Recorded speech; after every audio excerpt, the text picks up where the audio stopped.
जय हिंद साथियों, welcome to self study classes with Sumit Jain YouTube channel में आप सभी का स्वागत है। दोस्तों, हमने बहुत सारे वीडियो पर्यावरण अध्ययन की आप तक प्रेषित किए हैं और पर्यावरण अध्ययन को पढ़ने के लिए, याद करने के लिए हम कुछ ट्रिक निकाल करके लेकर के आए हैं। अब आपको self study classes with Sumit Jain YouTube channel पर बने रहना है और अनेकों ट्रिक के माध्यम से अपने अध्ययन को सुदृढ़ और परिपूर्ण बनाना है। ठीक है, तो सभी लोग जो भी हमारे नए साथी हैं वो चैनल को सब्सक्राइब कर लेना। और पर्यावरण अध्ययन में आज जो हम पढ़ने वाले हैं दोस्तों, वो आवास से संबंधित जो ट्रिक है, विभिन्न जीव जंतुओं के जो आवास होते हैं उनको कैसे याद करना है, उनको कैसे हमें याद रखना है, ये सारी की सारी जो ट्रिक है वो आज हम आपको बताने वाले हैं। आपको चैनल को सब्सक्राइब करना है, बेल आइकन को दबाना है। ठीक है, तो स्टार्ट करेंगे दोस्तों आज का ये वीडियो। आवास के बारे में जब हम पढ़ते हैं तो सबसे पहले आता है बिल। ठीक है, ये जो बिल है, कई जीव जंतुओं के आवास होते हैं बिल, और उन सभी जीव जंतुओं के जो आवास हैं वो हम देखेंगे। ये आपको दिख रहा होगा इस प्रकार से, ये बिल है, इसे विल कहा जाता है और ये जीव जंतुओं का आवास होता है। और इसकी जो ट्रिक है वो क्या है, सांप को देखकर चूहा और खरगोश चींटी और दीमक के बिल में घुस गए। ठीक है, सांप को देखकर चूहा और खरगोश चींटी और दीमक के बिल में घुस गए। तो सांप का भी जो आवास होता है वो क्या होता है, बिल होता है। ठीक है, चूहा का भी आवास क्या होता है, बिल होता है। खरगोश का भी आवास क्या होता है, बिल होता है। चींटी का आवास भी बिल होता है, दीमक का आवास भी बिल होता है। तो हमें सिर्फ याद करना है कि सांप को देखकर चूहा और खरगोश चींटी और दीमक के बिल में घुस गए। ये हमारी ट्रिक है, ये हमारा कोड है। अगर आपको अच्छा लगे, आपको समझ में आए तो वीडियो को लाइक करना है और कमेंट के माध्यम से बताना है। ऐसी अनेकों चीजें मैं आपको याद करवाऊंगा जो आपके एग्जाम के लिए बहुत ही महत्वपूर्ण है। बात कर लेते हैं दोस्तों घोंसला।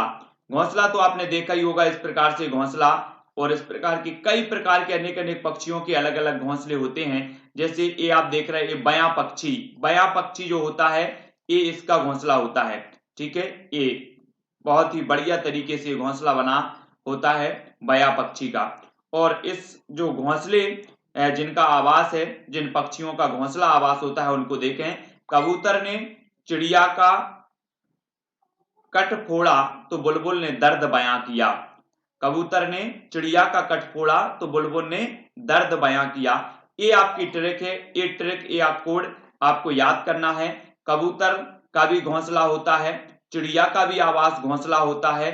कटफोड़वा आपने एक नाम सुना होगा, जो कि पेड़ों में क्या करता है, छेद करता है, फिर अपना घोंसला बनाता है उसमें। तो ये कटफोड़वा है ना। और बुलबुल का भी घोंसला होता है, और बया पक्षी का ये घोंसला है, ये भी आप देखें। तो आपको याद सिर्फ इतना करना है कि कबूतर ने चिड़िया का कट फोड़ा तो बुलबुल ने दर्द बयां किया। ठीक है, और ये सारे के सारे जिन पक्षियों के आवास को घोंसला कहा जाता है, उन पक्षियों के आवास को आप याद कर लेंगे। मांद या फिर गुफा। ठीक है, आपको पता होगा दोस्तों कि शेर के आवास को, शेर जहां रहता है उसे मांद या गुफा कहा जाता है। जैसे हमने जो कोड बनाया है कि शेर भेड़िए भालू के मद में लोमड़ी बने।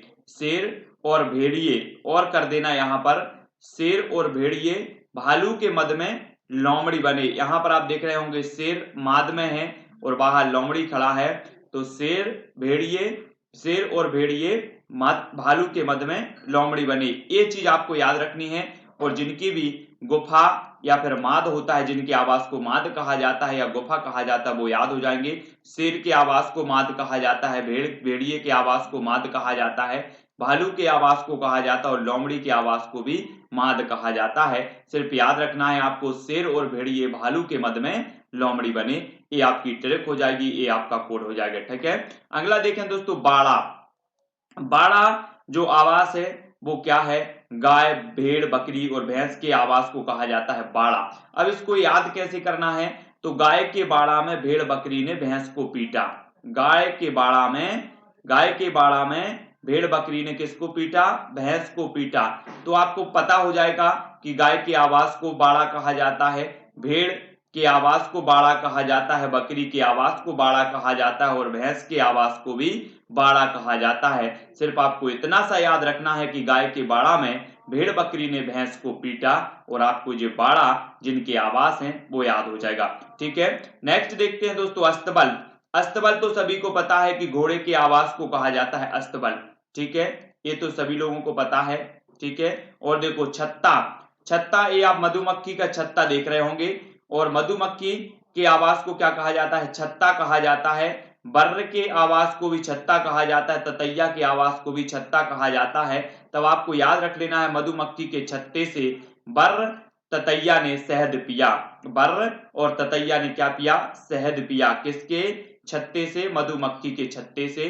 तो आपको याद हो जाएगा कि मधुमक्खी के आवास को छत्ता कहा जाता है, बर्र के आवास को छत्ता कहा जाता है और ततैया के आवास को भी छत्ता कहा जाता है। ये जो पीडीएफ है दोस्तों आपको हमारे टेलीग्राम ग्रुप में मिल जाएगी। टेलीग्राम ग्रुप से जुड़ने के लिए आपको टेलीग्राम ऐप डाउनलोड करना है, उसमें सर्च करना है IAS स्टडी ट्रिक और ज्वाइन हो जाना है, ठीक है।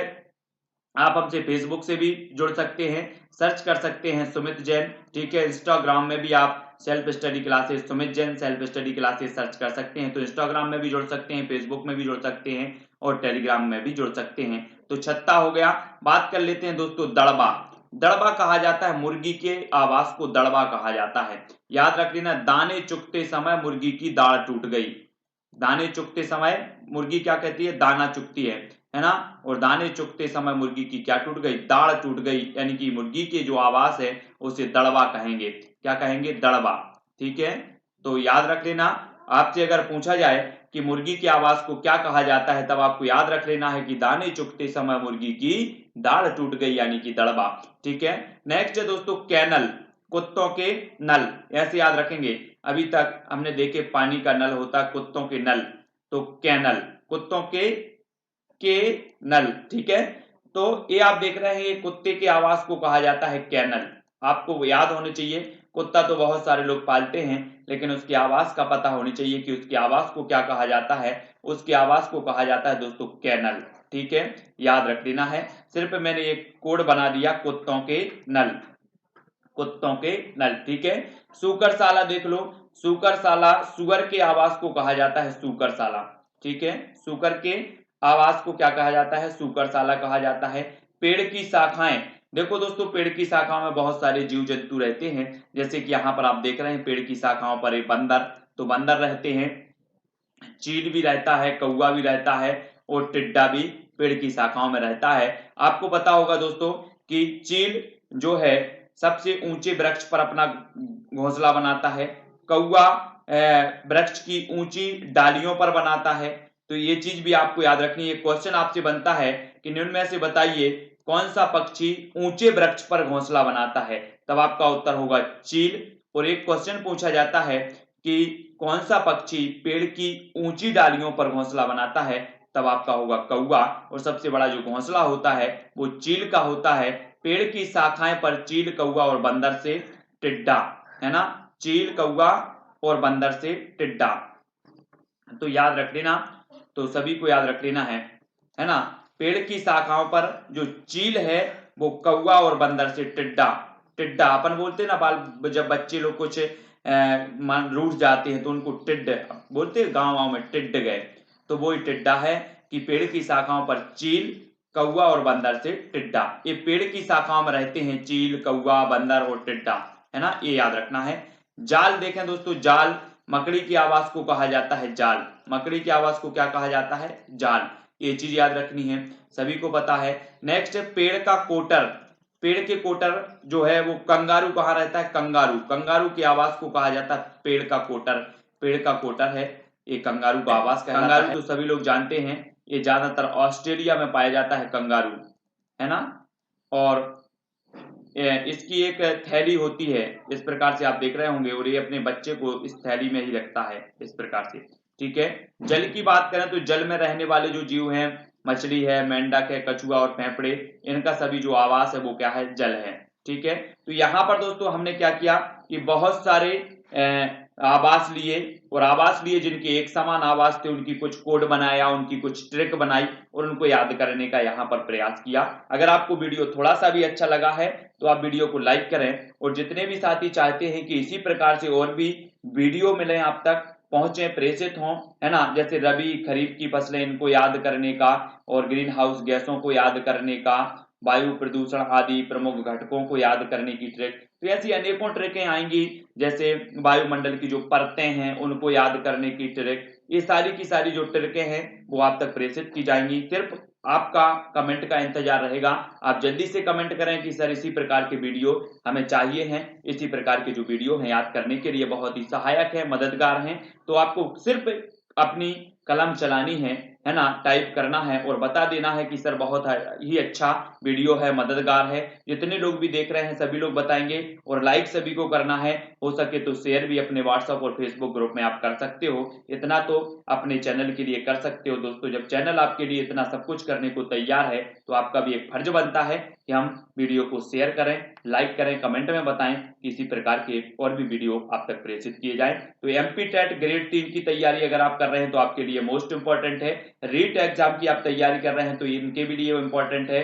सीटीईटी की तैयारी कर रहे हैं या फिर सुपर टेट की तैयारी कर रहे हैं तो उनके लिए भी बहुत ही महत्वपूर्ण है दोस्तों। ठीक है, तो self study classes with Sumit Jain में अनेकों वीडियो आपकी तैयारी के लिए मददगार जो है उपलब्ध हैं। सिर्फ आपको करना क्या है कि जो सेल्फ स्टडी क्लासेस है आपको दिख रहा होगा नीचे, जो आप देख रहे हैं वीडियो देख रहे हैं, तो सेल्फ स्टडी क्लासेस चैनल का नाम दिख रहा होगा, इस पर क्लिक करें। क्लिक करेंगे तो चैनल पूरा खुलेगा। चैनल खुलेगा तो ऊपर आपको प्लेलिस्ट का ऑप्शन मिलेगा। प्लेलिस्ट पर आप क्लिक करेंगे तो पूरी की पूरी प्लेलिस्ट खुल जाएगी, जहां पर आपको 150 से 200 पर्यावरण के वीडियो है ना, और 60 से 70 बाल विकास के वीडियो, संस्कृत के वीडियो और शिक्षा शास्त्र से संबंधित पर्यावरण, हिंदी शिक्षा शास्त्र, गणित शिक्षा शास्त्र आदि के अनेकों वीडियो शामिल हैं जो कि आपकी तैयारी के लिए बहुत ही मददगार हैं। तो अब करना क्या है, आपको वीडियो को लाइक करना है, शेयर करना है और चैनल की प्लेलिस्ट में जाकर देखना है। और जो भी साथी अभी तक टेलीग्राम ग्रुप से नहीं जुड़े हैं वो टेलीग्राम ग्रुप से जुड़ जाएं।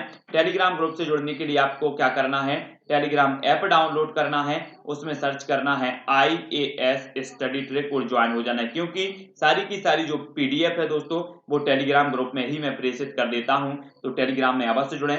तो आज की वीडियो के लिए बस इतना ही। जय हिंद।